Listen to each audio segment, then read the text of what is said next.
Okay. So where are we? We're somewhere over here.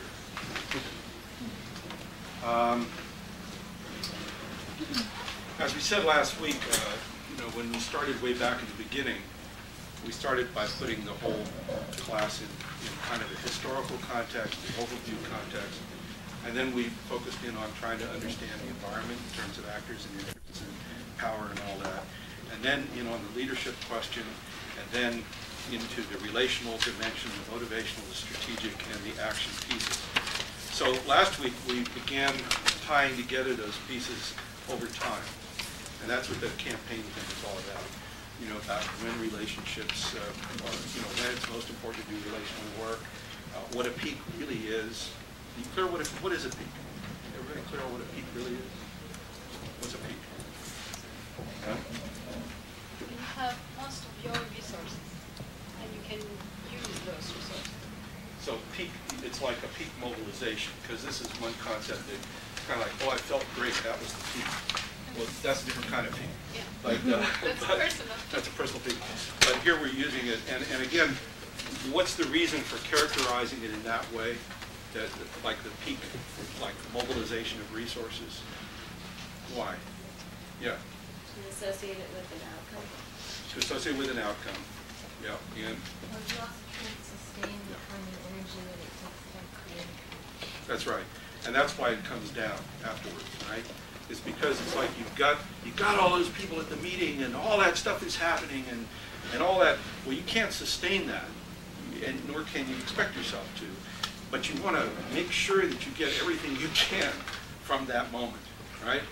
And so then when it comes back down, it doesn't go all the way back down, but it just comes down a little bit as you regroup, and then you have more resources to build with for the next one. And that's kind of the idea here of successive, intense mobilizations that leave you stronger rather than weaker than before. How about a foundation? What's a foundation? Yeah. Well, it's all the relational building that you do before you really start the actual actions. So it's the the one-on-ones. I mean, for my group, we had some face-to-face meetings. Yeah. It's making sure your resources are in order, getting sort of set so that you can mobilize forces and make it. When does it end? Yeah. Foundation ends. The foundation is the lead up to a kickoff, right? Because a kickoff is that's the delineation. Now we're entering into campaign time, and it's a shift, and there's an intentionality and a clarity about it to happen there. So so the first thing you'd say, okay, well, we want to have a kickoff, so we have this much time to do foundation building. And when does foundation building begin? A long time ago. Yeah, see, this is long, in a universe far away or whatever, or the galaxy far away. But it's well, not really. I mean, because in a sense, foundations began with in the beginning, right? I mean, so that was the original foundation. So, but in the way we're using it, when does it begin? Yeah, gotcha. And you first have the idea of what you want to do, and you set out to, organize that kickoff. Yeah, once you start. I mean, and it's about intentionality, and it's about you beginning a conscious and intentional process of building something. Of course, you're building based on what was there, and you're using what went before. But that's kind of like an assessment an organizer would make. Is there enough here to work with, or how do I deal with what's already happened here? And so the foundation building is very intentional. Everything in this whole process is about intentionality, which is not to say that you don't change, but it's purposeful. And so, we're going to build a foundation for 6 months, and then we're going to do this or whatever it is. Yeah, who had I saw a question. So.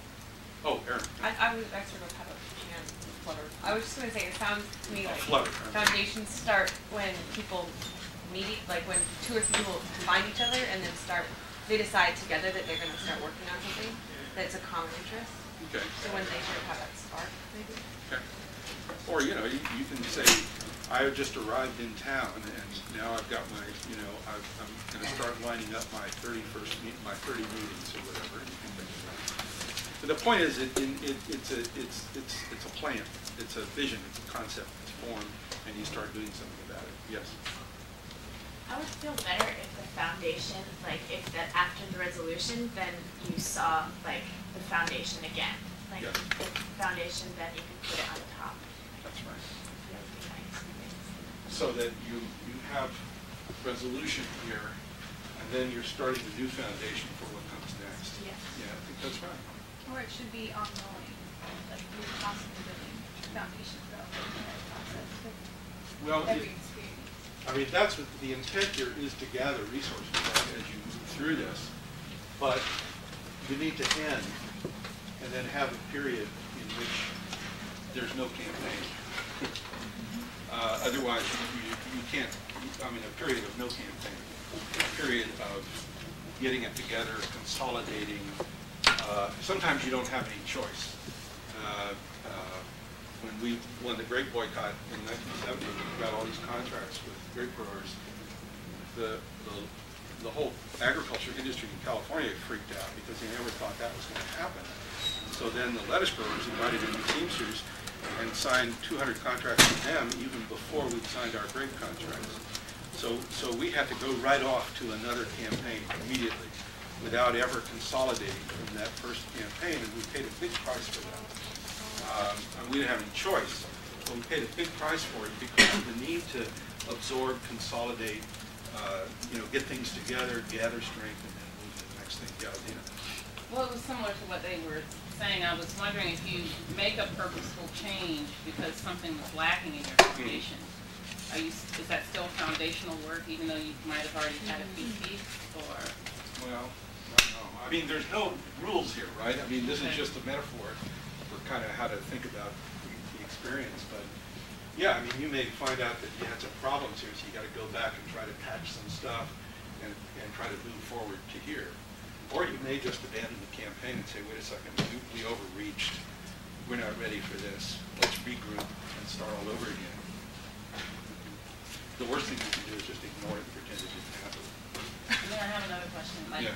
when you're mobilizing your resources, say you have a late person who signs on, like a late resource, but that person brings a lot of people with them. Yeah. Would that be considered a peak? I don't know. What do you think? Would that be a peak? Yeah. I would say it would maybe depend on what these people bring to the actual organization. So the fact that you're able to, to get a group of people, but are you going to be able to actually mobilize whatever resources they have for this common goal? If you're able to do that, then I think so. If, let's say, they actually divert the organization from its ultimate goal, then maybe it's even more of a trough where you're going to have a little bit of disarray. So, but I think it has the potential to become a peak. But that's a very important distinction that Jordan's Right. making. In other words, just the appearance of more resources doesn't constitute a peak. It's a question of how they're integrated into your plan and whether they allow you to move forward, or whether they can also be a huge diversion. Yeah, and I've had that experience too. Peaks are intentional; they're planned. They don't just happen.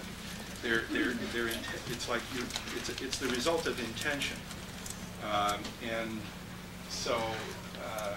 Because that's what allows you then to manage time and timing. And that was the other thing I just wanted to mention on campaigns was we didn't get to talk in class. I think we may have talked in the section about entrainment. Remember, we didn't talk about entrainment. Did anybody read about entrainment? Anybody want to explain entrainment? It's a very important concept as related to time and organizing time, temporal. The idea is that it's like when you have jet lag, like here we are in a time zone, and so our body rhythm adjusts to the rhythm of the sun and all around us, right? Now, when you go out west, there's a disconnect, right?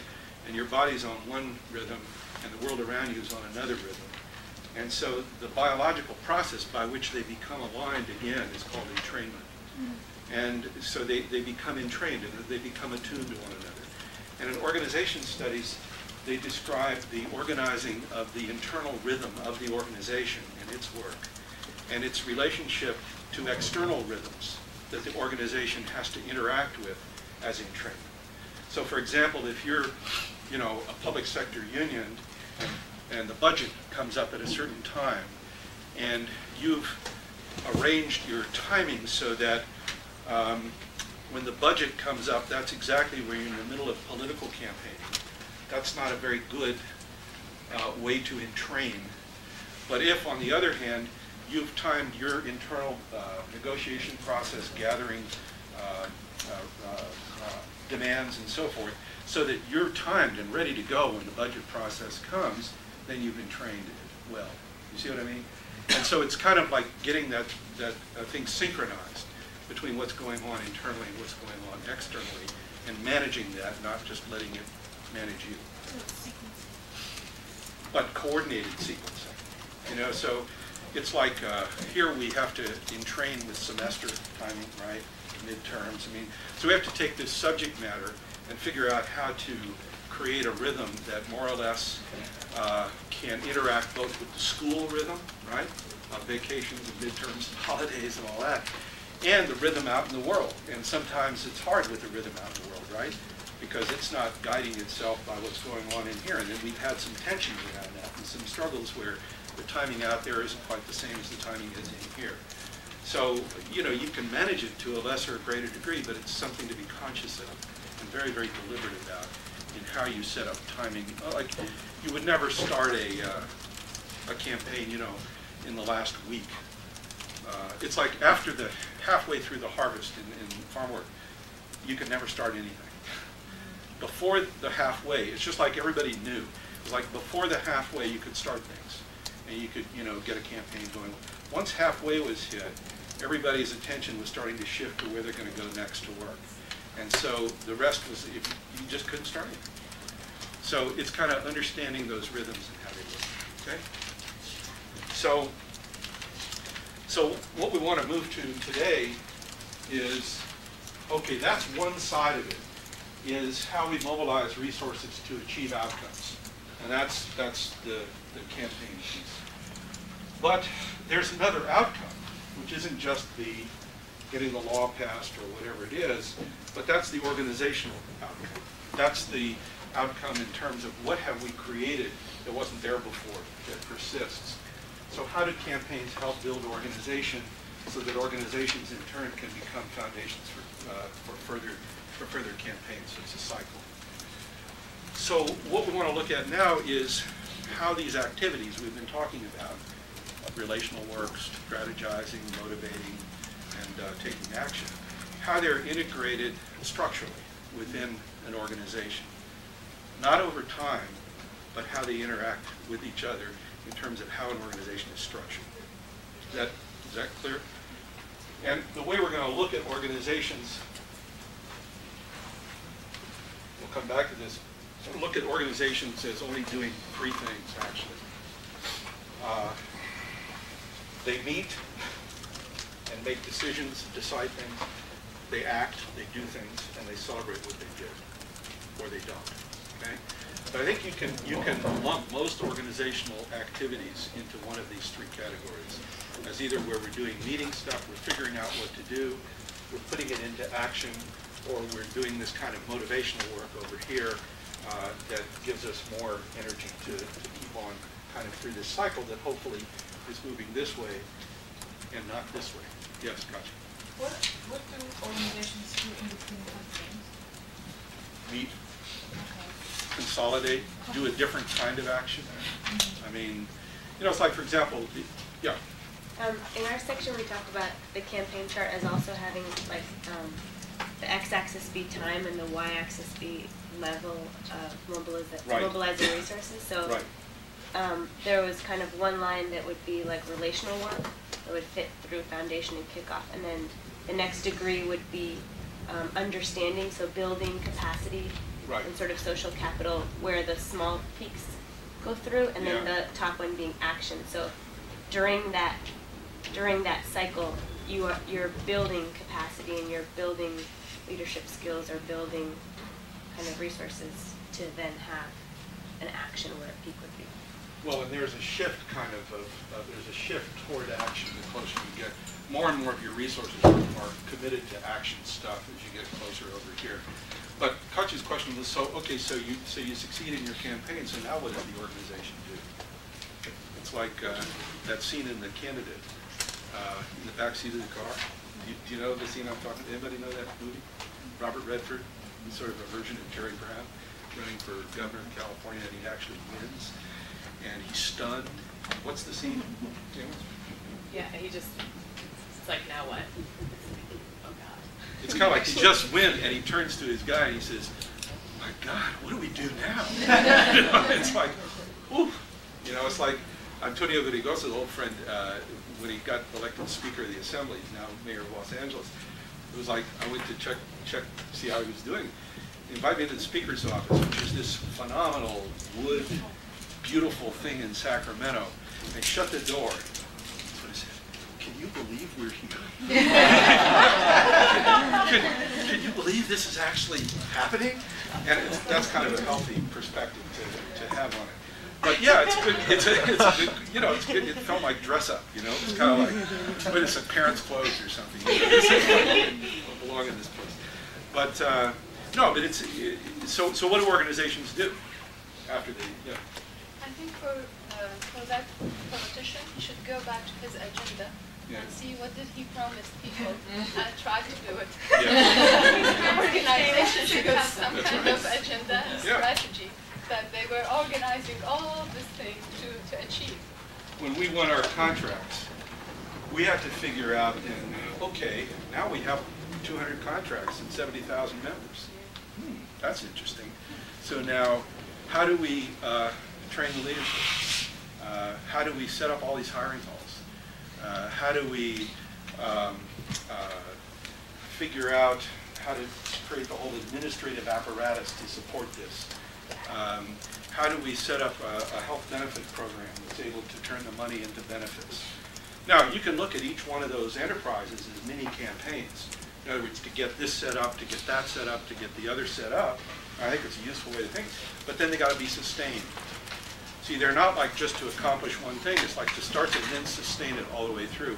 And that's a different rhythm. That's then the rhythm of continuity. Is it more management? I mean, that's when the switch starts from establishing the norms of an organization, what the goals are, Yeah. what the programs are, what's going on.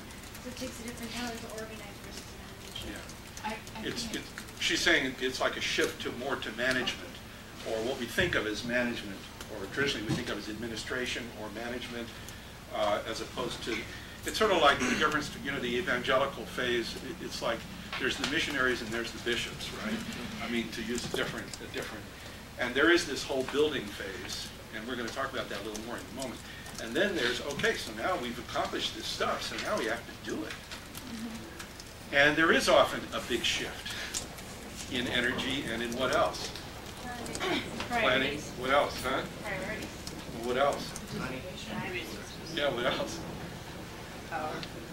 Well, it's interesting what happens. I mean, do the same people love doing the medical plan that love doing the organizing? No. And it's a real challenge in organizations how to handle that.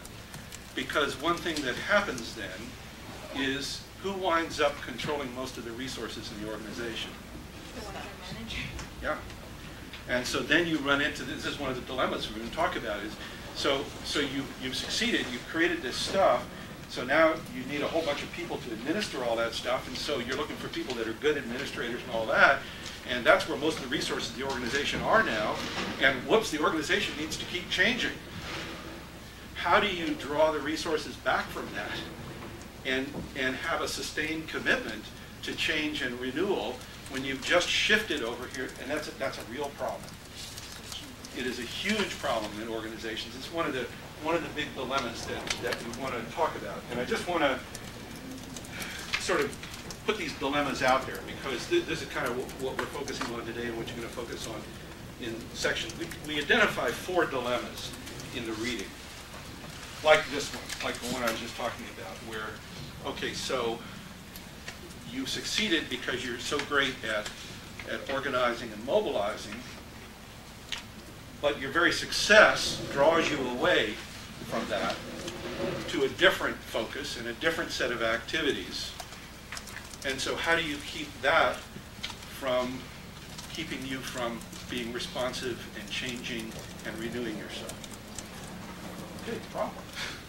That's one. What are the, do you remember the other four? There's actually, that's the dilemma of change and continuity. Success breeds resistance to change. You know? So you acquire resources, you set up routines, you get more control over your environment. But in order to sustain success, you need to be able to change because the environment changes and you need to keep learning. And you need new people and perspectives and experience and ideas. But your very success marginalizes them. And so how do you create a balance that allows continuity and change within this kind of a civic organization? So it's a real issue, I think. There are some other dilemmas. Do you remember the other dilemmas? Huh? Yeah. The inclusion versus the exclusion? Yeah, how do you understand that dilemma? I thought it was really interesting because we're talking about how people feel that they're a part of the organization. And one way is that they know that they're a part of the organization because you're sort of in. And I like how the notes talked about, well, if someone's in, then who's out? And how much in do we need? And still let it be sort of permeable so that way there can be movement from within and without. And yet you want to have enough of a bounded system, enough of a circle around it, that people don't feel that they can just leave when they don't like it, that there's actually some commitments going on within the organization. Have people been in organizations where it's all like, you know, whoever shows up? Yeah. How does that work? Huh? They have their own agendas. You never form a common agenda. What else do you are? I think one of the most important things in those situations is that people don't feel like they're needed or don't feel like they're validated or So that may be one reason why they don't they just show don't. up. They figure if I don't show up, it's not going to Doesn't make a matter. big difference. Okay. So that's an idea about how to help deal with this problem, right? Is to, and that goes back to you can make a difference, and back to that some of that motivational stuff we talked about. But what about this thing where it's okay? I mean, haven't you been in groups where it's okay? It's like, you know, well, whoever shows up, and you know, people interested, they'll be there, and if they're not, they won't be. I mean, and there seems to be some hesitancy then about making clear boundaries about, hey, you're in or you're out. Oh, we don't want to be exclusionary. I mean, you know, yeah, Nellie. The frustration that I have, and that's what's happening in my organization, is that, okay, we have this action plan for a certain date, and it's about gathering people to have a solid bond and understand that they're not the only immigrants here in Cambridge that are suffering this alienation. But once you gather them at this march, what's the next step? Yeah. And there isn't a clearly defined. We have a resolution written not by the people themselves, but by one of the staffers in the organization. Yeah. There is no buy-in in part of the community. So I've realized it myself. It's like, now what? Okay, so I get these people there. What's the purpose of it? And So now, but how is that an issue of inclusion, exclusion, and boundaries? it just feels like because the process wasn't inclusionary of the actual people's voice and, Yeah. and people's needs Yeah. versus the staff's needs. Yeah. Like the voices that were included in the drafting of this resolution weren't completely inclusive of Yeah. the constituents they're saying they're going to try to advocate. So, how would you describe that as a problem of boundaries, or anybody? But how is that a boundary problem? If they don't have like an obligation to the organization, then they can just come in whenever they want. They're less likely to feel like they have some kind of say in what Okay. that agenda is. Okay. So in other words, by requiring a greater commitment, they would get greater responsibility, greater participation. So then, whose choice was how to bound it? Organizational leadership. So in other words, they drew boundaries around who gets to decide, and then who we want to participate is a different set of boundaries. And it's sort of unbounded, but the who decides is very bounded. Does that sound familiar? I mean, I think that happens a lot in professional advocacy organizations. It's kind of like the staff or the professionals, we decide, and then, yeah, we'd like to get those people to participate, right? We'd like to get them to show up and you know, or we'd like to get money from them or whatever it is, but we're bounding them out of the decision making. We're trying to bound them in because of the resources they bring. It doesn't work very well. I mean, it's a different kind of deal. It's nice. Springtime. always when you can't find it. Never find it when it's doing its thing. Okay. All right, good. Thank you. All right, so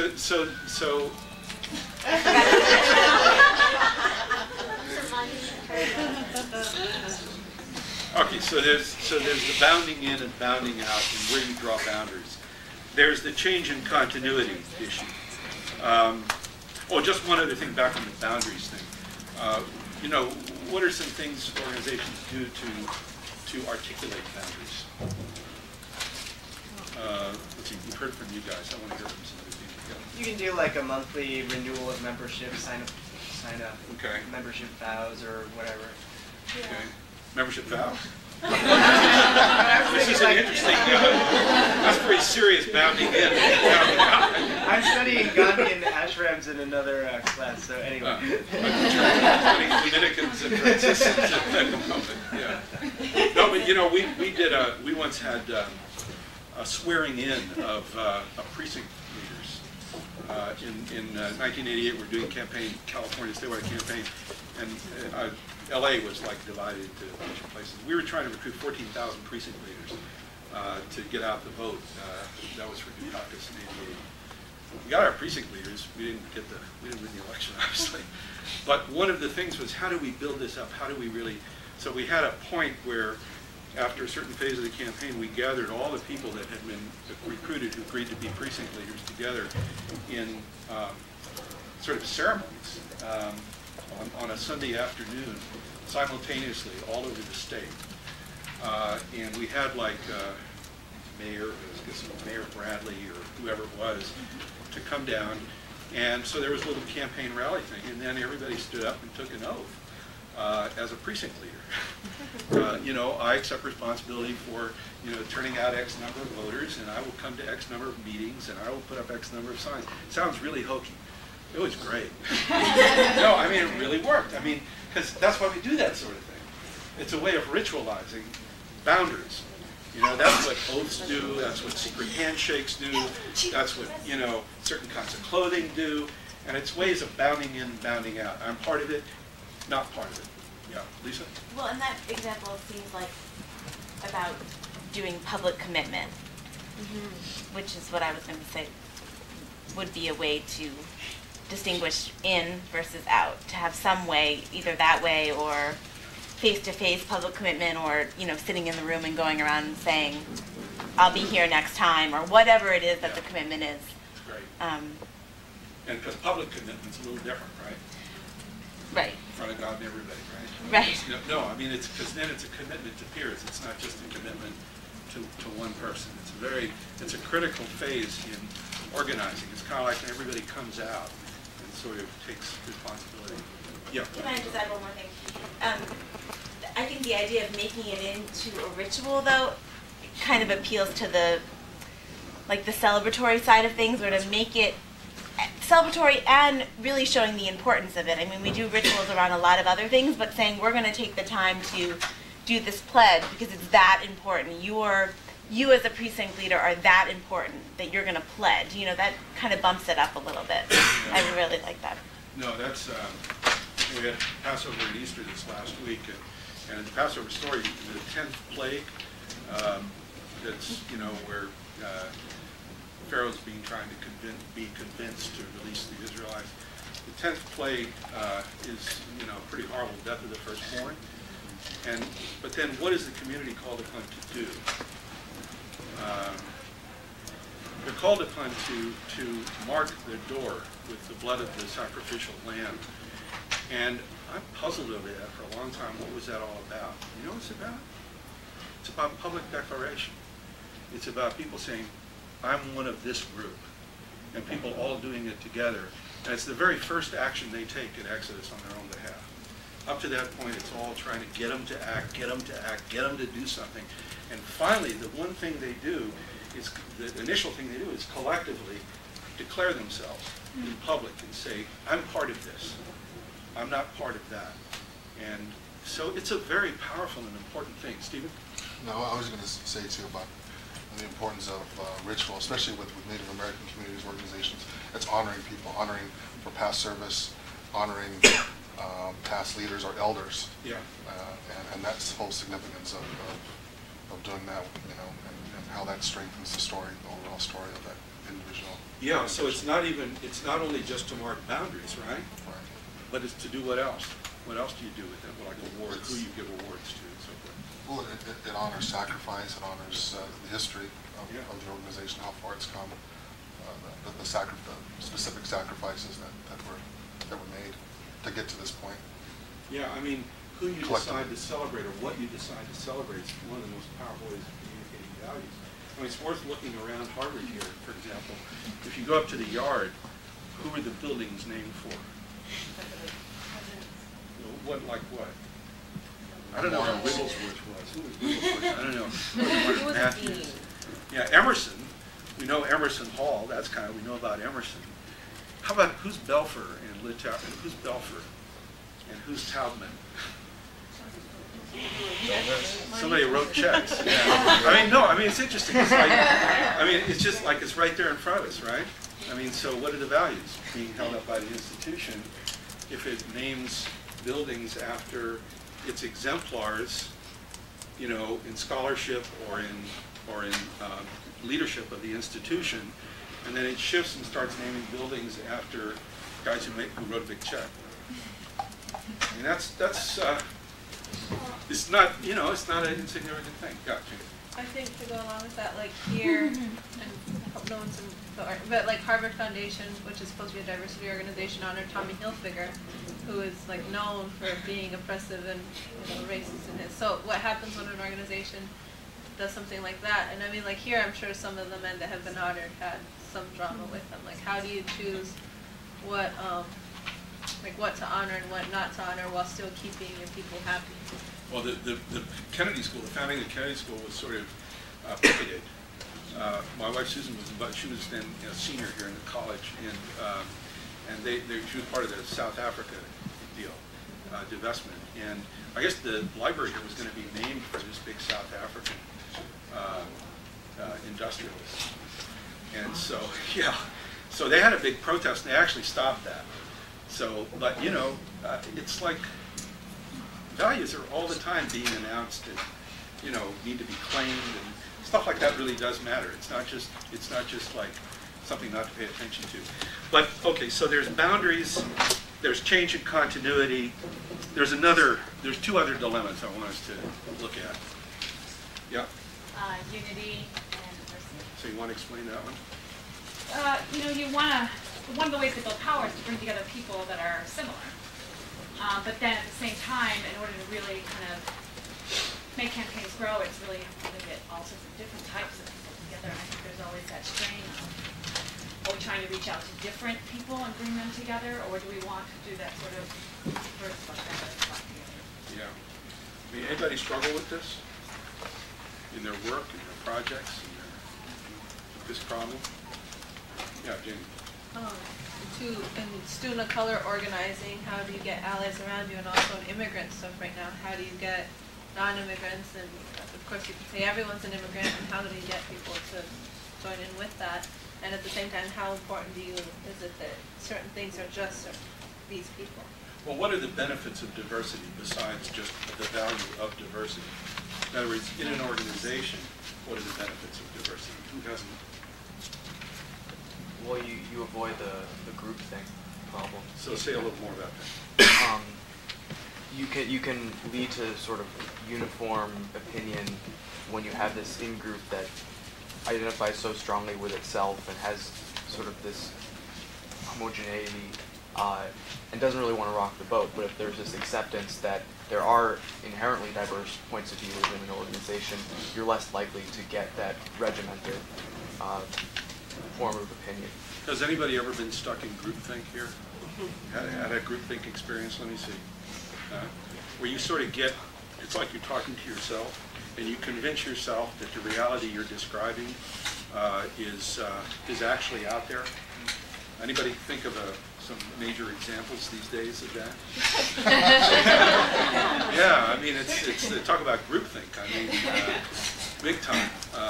Really, self-contained little beltway-contained world there, and all into that. And it's fundamentally problematic because it shuts down learning.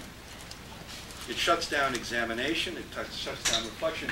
So, I mean, it's a whole argument about diversity that in a sense has nothing to do with the normative claims that we should have a diverse community and society. It talks about simply in the context of organizational functioning and creativity, diversity is a benefit, however we sort of define that. On the other hand, when is diversity a liability? Yeah. When there's not a similar underlying value, like when it's so diverse that everything's always in conflict. Okay, and when's that a particular problem, Aaron? I was thinking about when you value diversity as an end in itself rather than maybe a means to something greater. So what happens is then the value of diversity becomes the predominant value, and what ends up happening is that you can't agree, there's not enough to agree on maybe. So you can't, any organization needs to create these boundaries like we said before. And so if you just value just whatever, then it really makes it difficult to reach a consensus about what we are about, or some things that we do have in common. Okay. I don't know if I'm explaining this stuff. Well, yeah, I mean, it's challenging. I think, I don't know. So, what does anybody else think about it? Which readings are right on that question, I think, or the Miner's Canary, some of the stuff that Lonnie and Gerald Torres wrote about, apparent diversity and real diversity, and what do we mean by diversity? And diverse in what way? So, is Clarence Thomas a representation of diversity? Well, yes. But no. I mean, it's sort of like, what do you mean by that? And that's what they take on. That is so interesting in that book. I think the arguments they make in there are very, very provocative. I'm not sure if that's exactly what you were talking about, but what about when? But when is difference most problematic? And this is addressed in the readings too. We make a distinction between. I'm sorry for the military metaphor. I apologize ahead of time. The distinction between deciding whether or not to take the hill and taking the hill. And so, I mean, this is the dilemma. In making the decisions, heterogeneity is really beneficial. Really beneficial. You can make better decisions more creatively. But when it comes to acting on it, it can work just the other way. And that's one of the reasons there's a tension, right? Because if we have to act together here to do this, we have to sing from the same script in order to accomplish this thing, then that can be in tension with what you need to make good decisions. And again, what sort of happens in organizations is, where does the power shift? See, it'll tend to shift toward all the resources committed to doing. And so then the doers will begin to drive out the deciders. And you'll have this push for homogeneity, because we need to all be together over here to do our thing, that then can undermine the decision-making process that thrives on heterogeneity. So it's another one of these dilemmas that have to be managed. What's the fourth one? There's a fourth one. Fourth one. Katja. It was part versus whole. So explain and that. That's sort of about making the organization large but making it feel small. And there's a tension between having an organization that's large enough to accomplish the goal and having it be small enough so that people can feel at home and can feel that their voice is heard and all that. And so basically what that means is that you need to break up the organization into smaller parts, and then you need to make sure that all those smaller parts somehow still work together. Okay, that's interesting. No, I mean, that's certainly, what other dimensions are there on this problem? Part whole. Part whole. Yeah. I think it has to do with power as well. Yeah. If you are too small, then your resources are too small, right. And then you don't have enough power to achieve goals. Right. And if you start dividing the organization to smaller organizations, then you are dividing your power. Yeah. Keeping it as a whole, it gives you more power, but you can't concentrate on the details. It would be so difficult to manage every single detail. You will only be focusing on the major plan and so on, and that will create problems. daily problems, and sometimes organizations don't deal with them, and then just they come out of the blue. You have a big something happen. So you're focusing on the power coordination kind of issue. And Katja, you're focusing on the participation issue, right?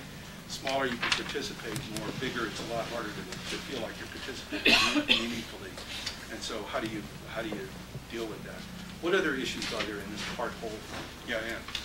Because you're dealing with this actually, I think. Yeah. Yeah, very much so.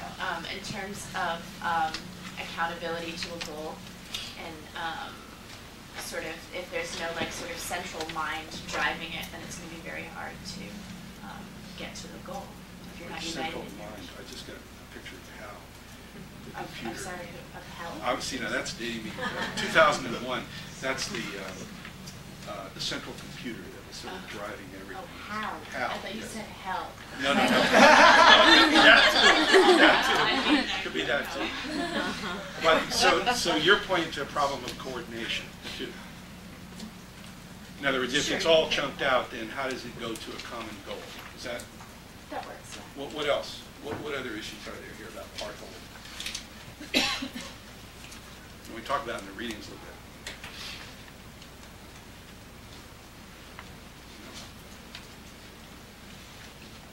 I mean, isn't it sort of a, I don't know if it's still such a big deal in culture, but about local is good and national is bad. That local is good because it's democratic. And so we try to have local stuff because it's more democratic and participatory and so forth. And the farther we get away from locality, then the more the bureaucracy takes over and it becomes like some, isn't that a familiar story? Is there anything wrong with that, or is that right? How many of you, yeah? Well, I think, and this is just from my work experience, I worked for a local, a local version of a national organization, and I think even there, we always saw it as like, well, we know what's really going on. Like, they can't know what's really going on. But in the end, the only way that you can have a national voice is if you have a strong national organization. So we needed to be more kind of communication and coordination. So national can't always be bad, but I think that that's how like we felt working at a local, because you feel that they don't know the people, they don't know this, they don't know that, but there are mouthpieces on a national level. Well, are there any other benefits to a local group being part of a broader affiliation? Zena, what were you going to say? Well, I have two outlooks on that. One from my campaign, in which I'm campaigning on a national level to do work in local level, and then also from having experience of working in a national organization that dealt with numerous local organizations. And from the national level, it was in the marketing and advertising department.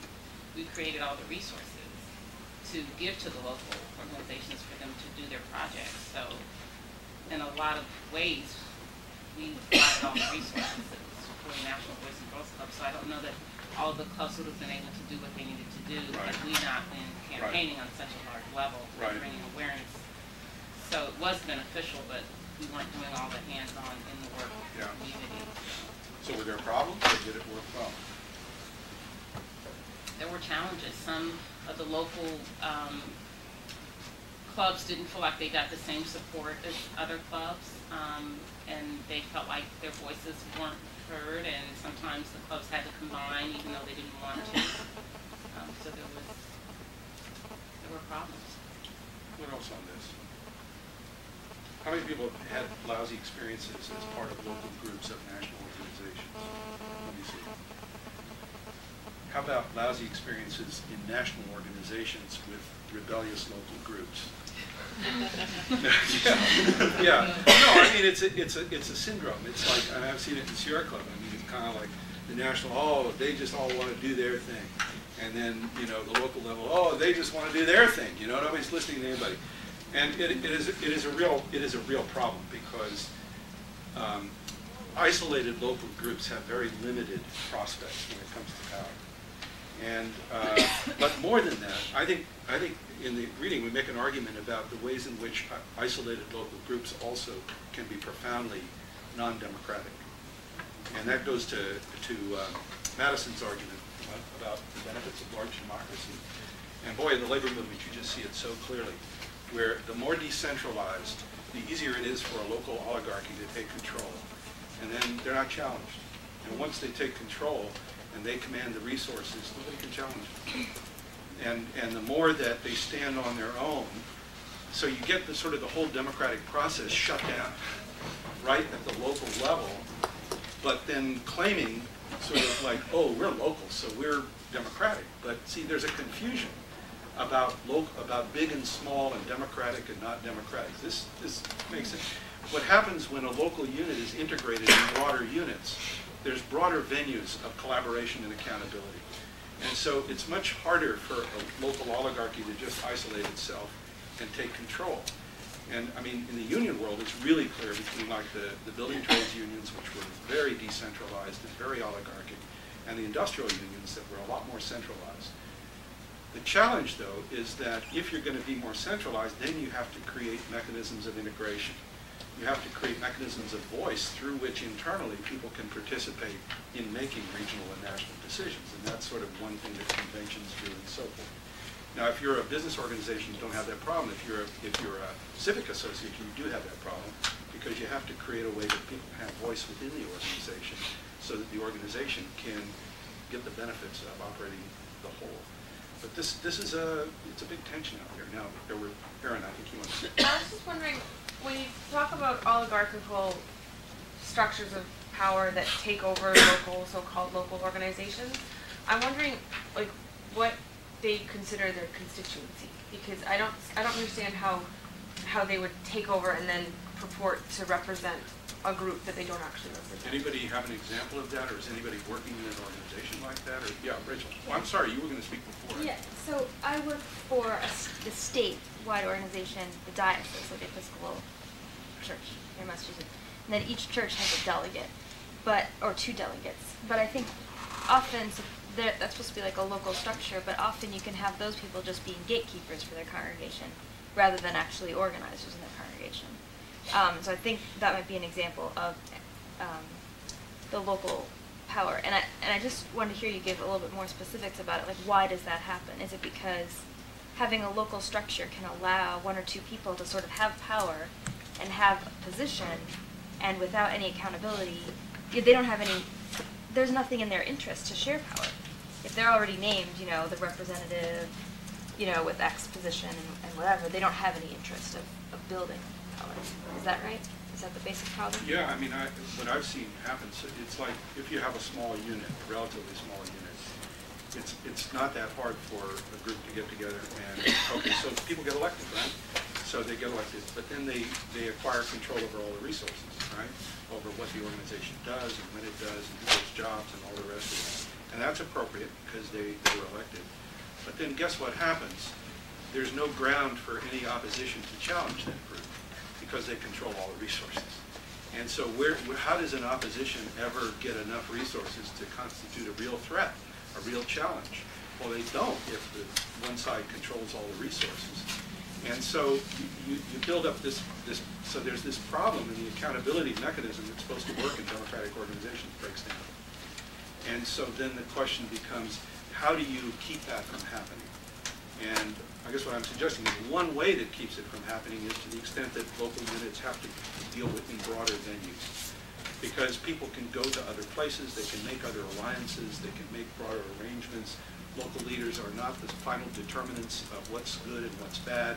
They have to interact. So being, in fact, engaged in other levels of accountability help with that. There are other things important for that, too. But that's the problem I'm describing. Yes, question. I think I have an example of how that can happen. I used to be a member of a really decentralized church in Germany. It's a Protestant church, it's close to the UCC in the States, sort of from the structure it works. And what happens is that every parish is sort of its own unit. And the parish decides which direction they want to take, theologically, socially, whatever they want to do, they do. And if they have a pastor that goes along with them, they just go. So the parish I grew up in had this pastor for a very long time, and it was like sort of a middle of the road kind of nice parish. And then this pastor retired, and then we had a new pastor, and all of a sudden this parish became totally conservative, very narrow-minded, And everybody who sort of was in the parish before left the parish, and now we had this like power group in the parish who was driving everybody else out, who didn't want it their way. And they attracted a few new people, but people that had been in the parish for 30 years didn't come anymore, because it was just, you know, it had become this sort of almost an evangelical church, which really is not what my church is. But then since there's no clear overarching structure where you could say, well, you know, but we're this kind of church and this kind of church doesn't do evangelical stuff, there was nothing to stop them. And I mean, even today, I mean, for now almost like 8 years, they've continued in this way. And it's very difficult to do anything about it. I mean, organizations, local units of organizations are just loaded with instances of like two people who kind of, they'll do all the work, and so then they own it.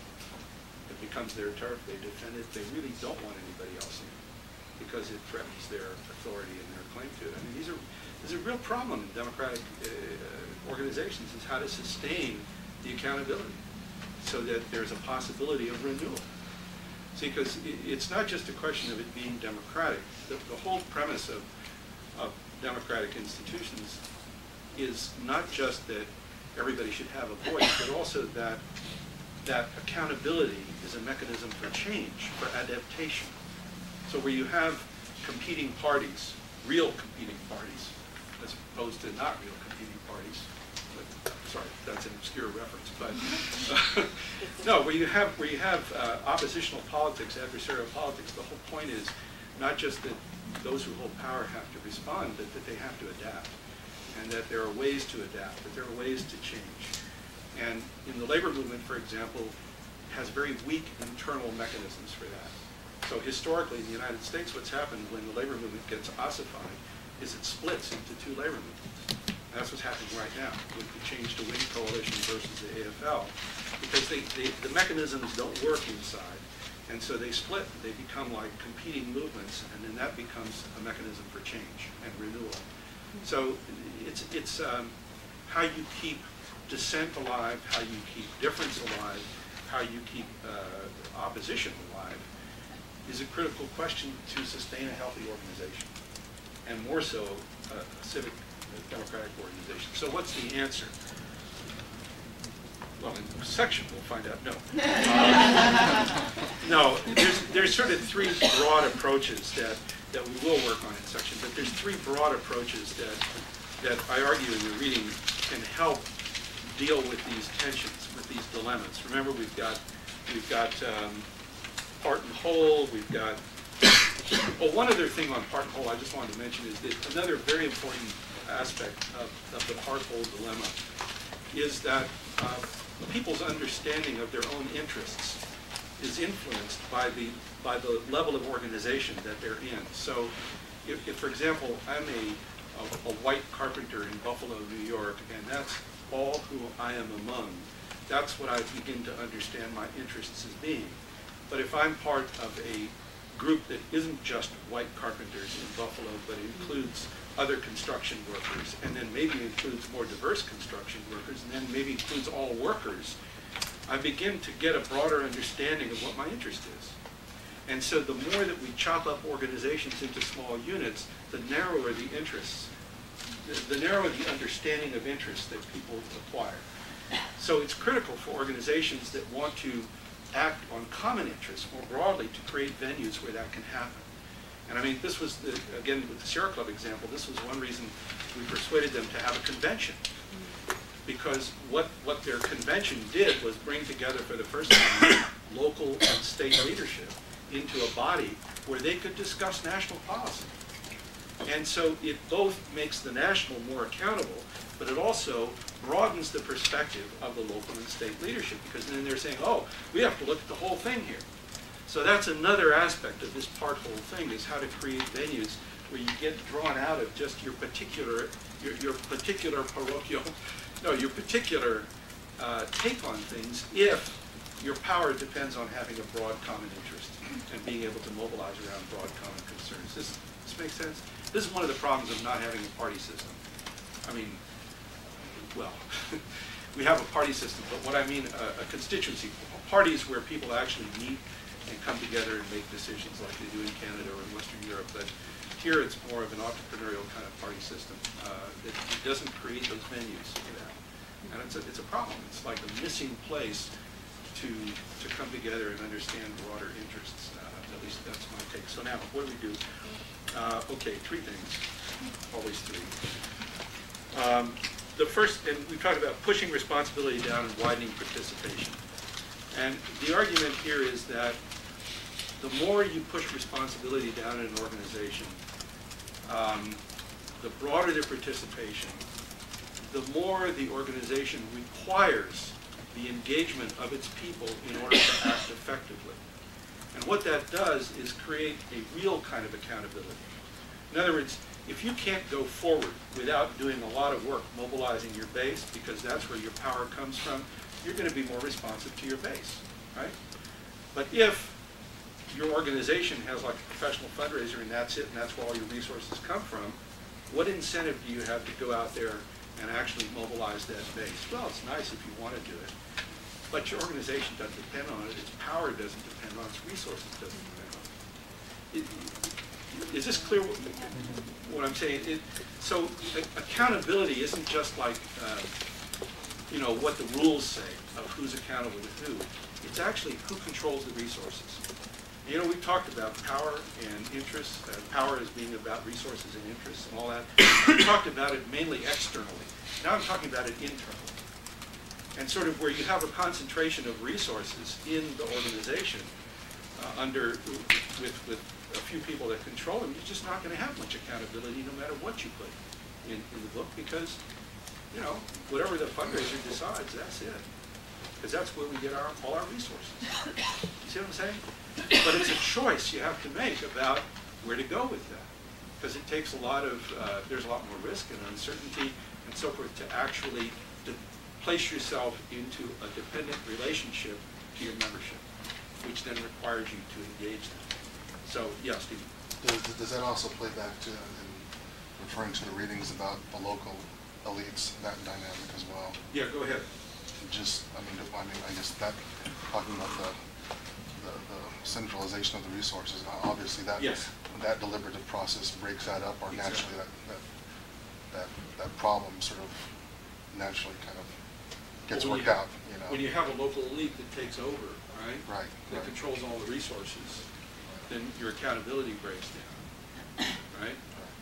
And the problem, so you then begin to find ways that you don't have, that your power doesn't depend on mobilizing your people. And you know, what that often is, insider politics. And that's, again, something that happened in the American labor movement. It's like they substituted, you know, having an office in Washington, D.C. and doing all this lobbying and saying, now we're exercising power. They substituted that for mobilizing their base for years and years and years. And of course it wasn't a substitute. I mean, because ultimately they wound up sort of captives of those whom they thought they were mobilizing because they lost their outside base. When we were negotiating the state legislature in California, the farm labor law, we get stuck in Sacramento to this inside the beltway, I was going to say, this sort of framework in which you think that all the power is there. And Jerry Cohen, who was our general counsel, used to say that the best thing you can do is get in a car and drive for 2 hours and call Caesar, who would say, "You out of Sacramento?" "Yeah." "Okay, well, there's a lot more people outside Sacramento than in Sacramento, right?" "Yeah." "So how many thousand do you need?" And so then, you know, a couple of days later, a couple thousand farm workers show up. It was kind of like trying to keep that perspective straight and not just get gobbled up by that insider way of doing politics, because it becomes self-deceptive. But yeah, Karen. I guess my next question would be, I'm used to being surrounded by people who are sort of more to the right, and their critique of this discussion would be, well, it works better our way, and centralizing power and having those local elites take the power and resources and be in charge of decision making. It works better, it's streamlined, they're the educated ones, blah, blah, blah. So what would you say to that? Well, what would anybody say to that? I mean, well, wait, you haven't heard. Oh. Who hasn't said anything? Does anybody have any comment to that? Yeah. I mean, I would have to say, it reminds me actually of the whole scenario between getting the hill, like the whole army example, where maybe you can by having centralized power, yes, you can be very effective at capturing the hill. But by decentralizing, like, you're not sure if you could have even done it in the first place. But by decentralizing it, this whole idea about having a broader base of diversity and also being able to decide whether or not that is the right thing to pursue. I was just going to say that centralized power might be more efficient in the short term, but it's not necessarily more effective in the long term, or as very sustainable in the long term, because there's less ownership. The person who is in control is dependent on the resources that they have in order to control, rather than on a harder work of influencing people to believe in the value of what they're doing. And so the incentives at the top are limited, which is why I think you see spurts of growth in centralized power, but it's usually not sustainable because it's so dependent on centralized resources. That's interesting, yeah. I was just going to give an example of what Aaron just brought up about kind of creating ownership. I was at a GBIO leadership retreat. I think some people here were there as well, about 60 people, and the lead organizer presented the budget outlook for the next couple years and kind of what money was needed to be raised and kind of a general overview. And then she basically said to the group of 60 people, so we need to form a team to figure out how we're going to raise, I forget the details of the money, but this money. And it was a great learning for me, oh, you mean she's not going to do it for us? She's asking me and everyone else here to be part of thinking about how we can creatively raise this money. And she really put it on the group. I mean, it wasn't a group of random people. It was a group of 60 leaders who are clearly invested in the organization. So it was strategic. But at the same time, I think that's a great example of kind of pushing the responsibility of something that I would argue is really important. The financing of the organization is incredibly important. But asking that of the 60 leaders in the organization to take on that responsibility. Jorge, quickly. Yeah, it's kind of controversial, but I not necessarily agree with that. I do think that the centralized power can work if you are not assuming that the power will be taken always by the same people. If you assume that the organization can move people from decentralized areas to come constantly and change the centralized power, so you have a group of people the first year, and then all the other units that you have decentralized can have the opportunity to participate in the process of sharing the power at some point, and then take the power the next year. And then the next year, all the decentralized people again taking the power. So if you constantly change the centralized power, and the centralized power can move the organization in the same way that it works. Well, yeah, the challenges are that people aren't fungible. And there's the challenge is also circulating individuals is not the same thing as the way in which power is organized in the organization. And so the problem is the group who's in now, they're going to want to stay there. Depends on the well, of course. Let me just, we're running out of time, and so we can continue the discussion. I just want to, a second dimension is figuring out how to do as much of the work of the organization as you can collaboratively. And we talk about that in the organizing notes. That's so that the focus is on collaborative. And the third is creating mechanisms and a culture within the organization in which dissent is not disloyalty, and that's probably one of the hardest things. Is preserving the legitimacy of dissent and opposition. And that's difficult because we don't like opposition. And it takes a real commitment to doing it. And we don't have that much time. We have no time to talk about it, sadly, so we may have to continue some of this sometimes in the next session. But really think about that one. That's my beef with consensus, because I think it marginalizes dissent. I think it sort of takes us out of the realm of we can disagree but work together and move forward. And once disagreement is considered illegitimate, or in some way illegitimate, I think it undermines part of the accountability process that democratic organizations need in order to remain responsive. So in section, we're going to look at how these mechanisms can work in the way in which you have meetings, in the way in which you organize action, and the way in which you celebrate what you're doing. And so that'll be the focus of the discussion in section. And time's up. So see you in section. Real quick, so oh, I'm sorry, Erin has an announcement. Oh no, it's just Hilda's leaving for her trip to Turkey on Saturday, and her conference starts next Thursday and runs through Sunday. And she'll be back with us the week after. But we just wanted to wish you bon voyage and good luck. And since you've been bringing people together from different parts of the world, I guess it's appropriate that you're going halfway across the globe to meet them for the first time. So good luck. Thank you. And we look